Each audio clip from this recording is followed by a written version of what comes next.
Hi friends, నేను నా మేనకోడలు మల్బరీ ఫ్రూట్స్ చూడటానికి వచ్చామండి. నేనైతే ఎప్పుడు చూడలేదు, ఫస్ట్ టైం నేను చూడటం.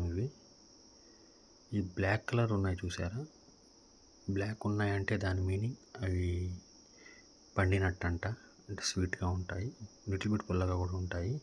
ఇంకా రెడ్ షేడ్ ఉన్నాయంటే అవి ఇంకా పండలేదని, ఇంకా అది పక్కాగా పుల్లగానే ఉంటాయి. చూడండి, అలా మా మేనకోడలు కూడా హెల్ప్ చేస్తుంది ఫ్రూట్స్ కట్ చేయడంలో. చూడండి ఎంత థిక్ బ్లాక్లో ఉన్నాయో. ఇవన్నీ ఒక బౌల్ నిండా వచ్చాయండి. థిక్ బ్లాక్ టైప్స్లో ఉంది. ఒకసారి వాష్ చేసుకుందాం. మనం ఒక బౌల్లో తీసుకున్నాము. దీని జ్యూస్ ఎంత థిక్గా ఉందంటే అండి, కడుగుతుంటే నా హ్యాండ్ కూడా ఆ పింక్ షేడ్ వచ్చేస్తుందండి. కానీ కంపల్సరీ ఫ్రూట్స్ వాష్ చేయాలి కదండి తినేటప్పుడు.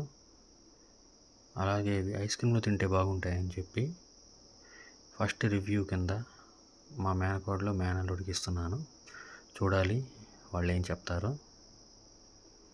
రివ్యూ ఇవ్వడానికి రెడీగా ఉన్నట్టున్నారు, తింటున్నారు. ఎక్స్ప్రెషన్ చూస్తుంటే నాట్ బ్యాడ్. మా బుడ్డ పిల్లకైతే నచ్చింది. మా వాడేందో డిఫరెంట్ ఎక్స్ప్రెషన్ ఇస్తున్నాడు. ఇతనికి నచ్చిందండి. Thanks for watching our video. Like, comment, share and subscribe.